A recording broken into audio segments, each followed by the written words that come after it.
नमस्कार। द देसी अड्डा पर आपका स्वागत है। मैं हूं राकेश तिवारी।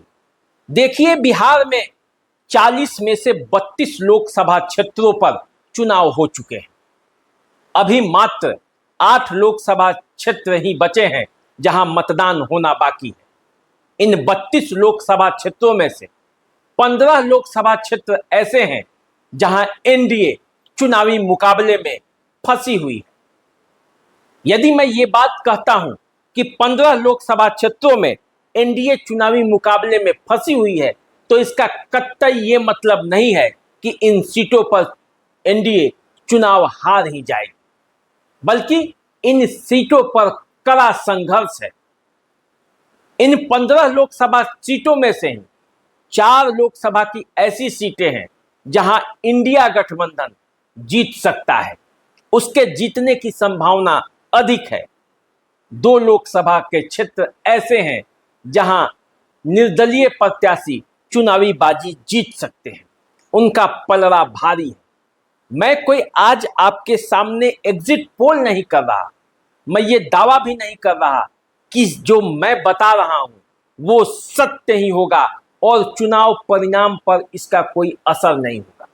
हो सकता है परिणाम बदल जाए, लेकिन मैंने भी जो अपने सूत्रों से जानकारी हासिल की है, लोगों से बात किया है, पत्रकारों से बात किया है, उससे जो रुझान सामने आए, आज मैं आपके सामने रखने जा रहा हूं। मैंने कल आपको बताया था 14 उन लोकसभा क्षेत्रों के बारे में जहां जनता दल यू के प्रत्याशी थे और वहां मतदान की प्रक्रिया पूरी हो चुकी है, और उन 14 लोकसभा क्षेत्रों में से 9 लोकसभा क्षेत्रों पर जनता दल यू की बढ़त है। आज बातें होंगी 15 उन लोकसभा सीटों के बारे में जहां संघर्ष कड़ा है, और इसमें से 4 सीटें इंडिया गठबंधन के पाले में जा रही है। 2 सीटें निर्दलीय जीत रहे हैं। तो चलिए चर्चा की शुरुआत करते हैं, और शुरुआत करते हैं सबसे पहले औरंगाबाद से। औरंगाबाद जहां भाजपा सुशील कुमार सिंह को चुनावी मैदान में उतारी थी। सुशील कुमार सिंह निवर्तमान सांसद है, यहां पिछले बार भी चुनाव जीते थे। यहां से आरजेडी ने अभय कुशवाहा को चुनावी मैदान में उतारा। अभय कुशवाहा को अंतिम समय में जनता दल यू से आरजेडी में लाया गया और फिर चुनावी मैदान में उतार दिया गया। अब ये औरंगाबाद की जो सीट है, इस सीट पर मुकाबला जबरदस्त हुआ। ऐसा माना जाता है औरंगाबाद के बारे में कि यह चित्तौड़गढ़ है, यहां से राजपूत ही जीतते रहे। लेकिन इस बार लालू यादव ने यहां प्रयोग के तौर पर अभय कुशवाहा को चुनावी मैदान में उतारा, और जब अभय कुशवाहा चुनावी मैदान में उतरे तो एनडीए के जो कोर वोटर है कुशवाहा, उसमें बड़ा सेंधमारी लगा। और बिहार में जिस तरह से इस बार हवा चला, उसमें जातीय वोटों का एक बहुत बड़ा वर्ग अपने अपने प्रत्याशियों के पक्ष में खड़ा हो गया, और यही दिखा औरंगाबाद में। औरंगाबाद में जहां सुशील कुमार सिंह के खिलाफ लोगों में नाराजगी थी और ऐसा माना जा रहा था कि सीट इस बार उनका कट सकता है, लेकिन बीजेपी ने यहां से उन्हें चुनावी मैदान में उतार दिया, और उसका नतीजा ये हुआ कि अंत तक यहां से सुशील कुमार सिंह संघर्ष में फंसे रहे। ऐसा माना जाता है कि औरंगाबाद में सुशील कुमार सिंह या निखिल कुमार, इन दोनों के अलावे, दोनों परिवारों के अलावे औरंगाबाद में किसी की चलती नहीं। लेकिन इस बार जो प्रयोग हुआ है और जिस तरह से अभय कुशवाहा ने लड़ाई दी है, उससे यहाँ का मामला फंसा हुआ दिखता है। अब आइए, जो दूसरी सीट है वो सीट है जमुई। जमुई जहां से अरुण भारती लोजपा के प्रत्याशी के तौर पर चुनावी मैदान में उतरे थे, और राजद ने यहां से अर्चना रविदास को चुनावी मैदान में उतारा था। चिराग पासवान जमुई से सांसद, निवर्तमान सांसद, 2 बार वे वहां से जीते हैं, तीसरा बार वे क्षेत्र बदल चुके हैं, हाजीपुर चले आए। और इससे कुछ लोगों में नाराजगी भी हुई कि क्यों छोड़कर जा रहे हैं। हालांकि चिराग पासवान ने अपने जीजा अरुण भारती को वहां से उतारा और कहा कि ये परिवार की ही सीट है। अरुण भारती आपका ख्याल उसी तरह रखेंगे जैसे चिराग पासवान रखते थे। लेकिन अरुण भारती और अर्चना रविदास की बात करें तो अर्चना रविदास को दलितों के साथ साथ अन्य वर्गों का भी वोट अच्छा खासा संख्या में पड़ा। यादव मतदाता, मुस्लिम मतदाता और दलित मतदाता एक साथ बूथों पर अर्चना रविदास के पक्ष में लड़ते नजर आए। और यदि बात अरुण भारती की करें तो उनके पक्ष में दलित वोट, पासवान वोट और एनडीए के कोर वोटर जो हैं वो लड़ते नजर आए। चुनावी प्रबंधन के मामले में अर्चना रविदास का चुनावी प्रबंधन मजबूत था और इसलिए जमुई में जमकर लड़ाई भी हुई। अब बात करते हैं नवादा की। नवादा, जहां से बीजेपी के बड़े नेता सीपी ठाकुर के पुत्र और राज्यसभा के सांसद विवेक ठाकुर को भाजपा ने अंतिम समय में टिकट दिया और वे चुनावी मैदान में उतर गए। आरजेडी को लेकर ऐसा माना जा रहा था कि आरजेडी राजबल्लभ यादव के परिवार को टिकट देगी, क्योंकि राजद के वे सबसे बड़े नेता नवादा की वे माने जाते हैं। लेकिन इस बार आरजेडी ने नवादा को लेकर बड़ा प्रयोग किया। नवादा में आरजेडी ने राजबल्लभ यादव के बदले श्रवण कुशवाहा को चुनावी मैदान में उतारा और उसी नवादा से अशोक महतो चुनावी लड़ाई लड़ना चाहते थे। श्रवण कुशवाहा अशोक महतो के पैरविकार थे, लेकिन लालू यादव ने यहां राजनीति का एक प्रयोग किया और अशोक महतो को नवादा के बदले मुंगेर लाया और श्रवण कुशवाहा को नवादा से चुनावी मैदान में उतार दिया। अब इसका नतीजा यह हुआ कि एनडीए का एक कोर वोट बैंक, जो कुशवाहा वोट बैंक है, वो श्रवण कुशवाहा के साथ जुड़ गया। लेकिन नवादा की यदि बात करें तो नवादा की लड़ाई 4 भागों में बटी हुई दिखाई दी। नवादा भाजपा के विवेक ठाकुर,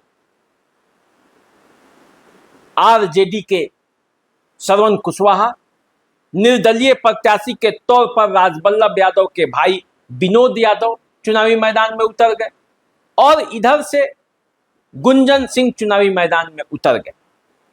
तो अब नवादा का जो रिजल्ट है वो इस बात पर निर्भर करता है कि विनोद यादव ने यादवों का कितना मत लिया। हालांकि कई तरह की चर्चा है। कुछ लोग ये कहते हैं कि विनोद यादव यादवों का अच्छा खासा वोट लिए। कुछ लोगों का कहना है कि नहीं, अंत समय में यादव पलट गए और यदि यादव पलट गए होंगे तो फिर नवादा की लड़ाई तो जबरदस्त हो गई। और इसीलिए ये कहा जा रहा है कि नवादा बड़ा संघर्ष में फंसा हुआ है। तो नवादा, औरंगाबाद और जमुई, ये 3 ऐसे सीट हैं प्रथम चरण के जहां जबरदस्त मुकाबला है और इन 3 सीटों पर यह कहा नहीं जा सकता कि कौन जीतेगा कौन हारेगा। अब आइए जरा बात करते हैं कटिहार की। कटिहार की जहां दुलार चंद गोस्वामी जदयू के प्रत्याशी और तारिक अनवर कांग्रेस के प्रत्याशी। तो कटिहार उन सीटों में से है जहां इंडिया गठबंधन को खुशी दे सकती है। इंडिया गठबंधन यहां से चुनावी बढ़त हासिल कर सकता है, जीत सकता है, ऐसा कहा जा सकता है, क्योंकि कटिहार में तारिक अनवर बढ़त बनाए हुए हैं। ऐसा माना जा रहा है कि इस बार मुस्लिम वोटरों में यूनिटी देखी गई। आरजेडी के जो वोट है, यादव वोट, वो भी यूनाइट थे।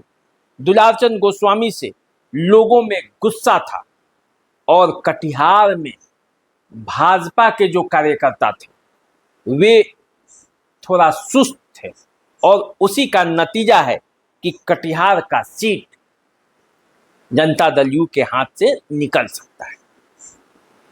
पूर्णिया को लेकर आ रहा है, पूर्णिया को लेकर भी यही कहा जा रहा है कि पूर्णिया में इस बार निर्दलीय प्रत्याशी के तौर पर पप्पू यादव चुनावी बाजी जीत सकते हैं, क्योंकि पप्पू यादव का जिस तरह से ऐन मौके पर टिकट कटा उससे उनके पक्ष में सहानुभूति का वोट आया। पप्पू यादव वैसे भी 1 साल से मेहनत कर रहे थे, वहां 3 बार वहां से सांसद रह चुके हैं और इसीलिए ये कहा जा रहा है कि पप्पू यादव पूर्णिया से इस बार चुनावी बाजी जीत सकते हैं, वो भी निर्दलीय प्रत्याशी के तौर पर। तो कटिहार और पूर्णिया ये 2 सीटें हैं जहां से एनडीए गठबंधन पिछड़ चुकी है। तीसरा सीट वो किशनगंज है जहां से master Mujahid Janata Dal you के प्रत्याशी के तौर पर चुनावी मैदान में उतरे थे और यहां से मोहम्मद जावेद कांग्रेस के प्रत्याशी के तौर पर चुनावी मैदान में थे, लेकिन यहां कांग्रेस प्रत्याशी मोहम्मद जावेद के पक्ष में ये सीट जा सकती है। किशनगंज में मोहम्मद जावेद के प्रति लोगों में मतदान के लिए आकर्षण था। पिछले बार से भी अधिक मत से मोहम्मद जावेद जीत सकते हैं। इसके अलावे आइए अररिया की बात करते हैं। अररिया जहां से बीजेपी के प्रदीप सिंह चुनावी मैदान में उतरे हुए थे, निवर्तमान सांसद हैं, लेकिन यहां कहा जा रहा है कि राजद के शहनवाज आलम बड़ी मजबूत स्थिति में है और वो अररिया भी वो सीट हो सकती है जहां से आरजेडी इस बार विजयश्री हासिल कर सकता है। इंडिया गठबंधन के पाले में ये सीट जा सकती है। हालांकि लड़ाई वहां जबरदस्त तरीके का है, क्योंकि प्रदीप सिंह भी जबरदस्त तरीके से यहां फाइट करते नजर आए, लेकिन अररिया को आप आरजेडी के जीती हुई सीट के रूप में ही मानकर चल सकते हैं। यहाँ पे बढ़त है, मिजाज जो है मतदाताओं का वो बढ़त दिखाती है। अब आइए जरा बात करते हैं खगड़िया की। खगड़िया की सीट जहां से राजेश वर्मा लोजपा के प्रत्याशी के तौर पर चुनावी मैदान में थे और भाकपा के प्रत्याशी के तौर पर संजय कुमार कुशवाहा चुनावी मैदान में थे, तो यहाँ पे ऐसा माना जा रहा है कि संजय कुमार की स्थिति मजबूत है। संजय कुमार यहाँ एज पे दिखते हैं। हालांकि यहाँ लड़ाई काफ़ी कठिन है।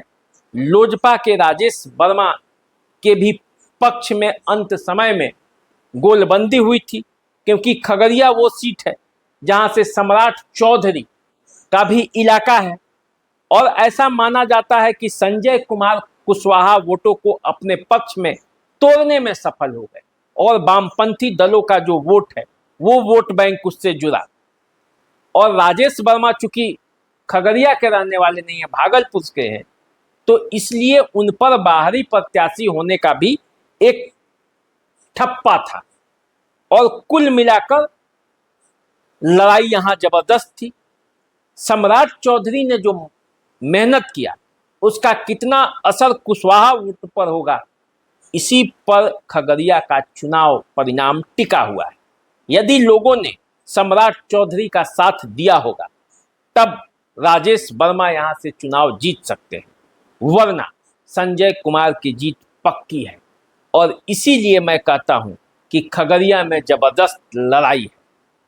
अब आइए बात करते हैं उजियारपुर की। उजियारपुर जहां से केंद्रीय गृह राज्य मंत्री नित्यानंद राय बीजेपी के प्रत्याशी के तौर पर चुनावी मैदान में और यहां से आलोक मेहता जो आरजेडी प्रत्याशी के तौर पर चुनावी मैदान में, इन दोनों के बीच कड़ा संघर्ष है, कठिन लड़ाई है और इस लड़ाई में कौन बाजी मारेगा कहना मुश्किल है, क्योंकि ऐसा माना जा रहा है कि एनडीए का जो वोट बैंक है कुशवाहा उसमें बड़ी सेंधमारी आलोक मेहता के पक्ष में हुई है।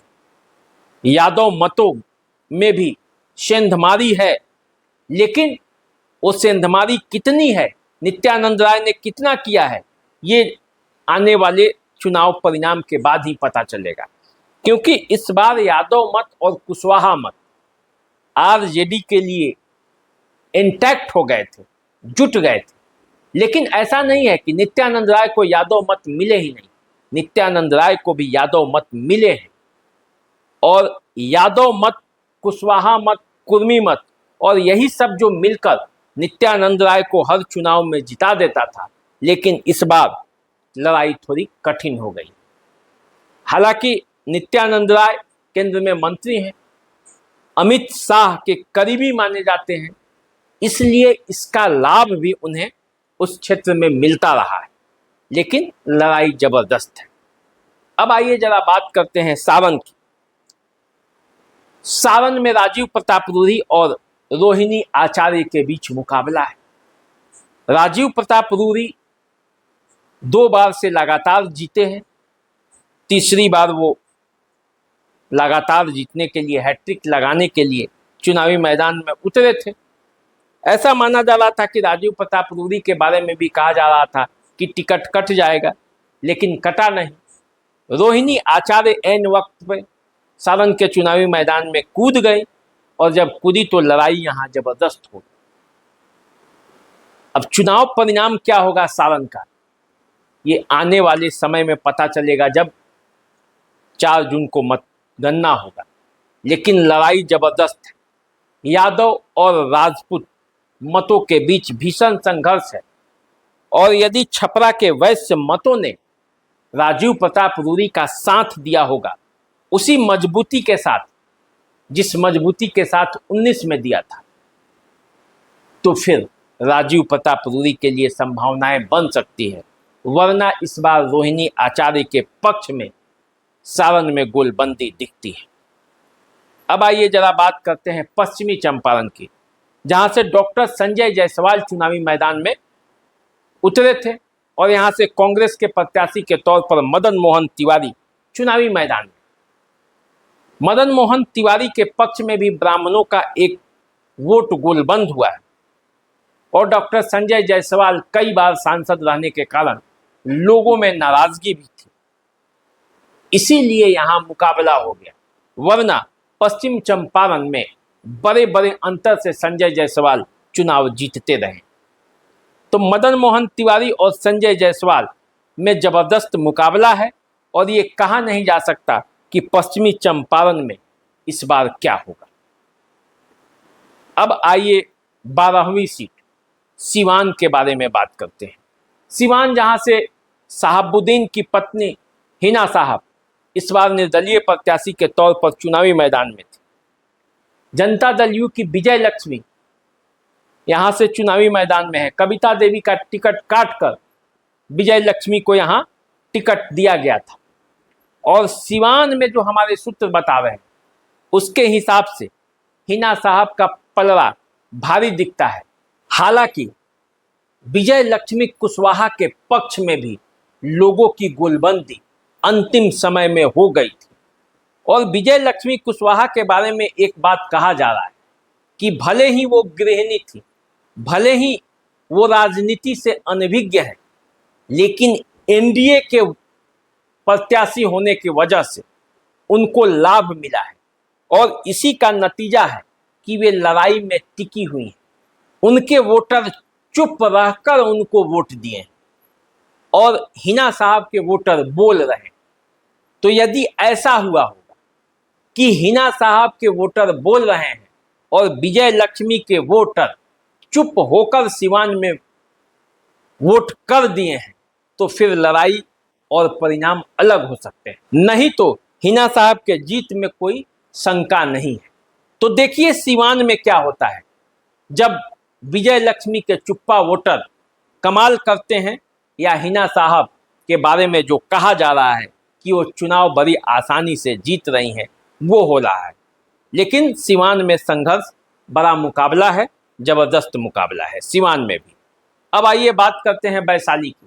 वैशाली में मुन्ना शुक्ला और बीना देवी के बीच कांटे का संघर्ष है, जबरदस्त मुकाबला है।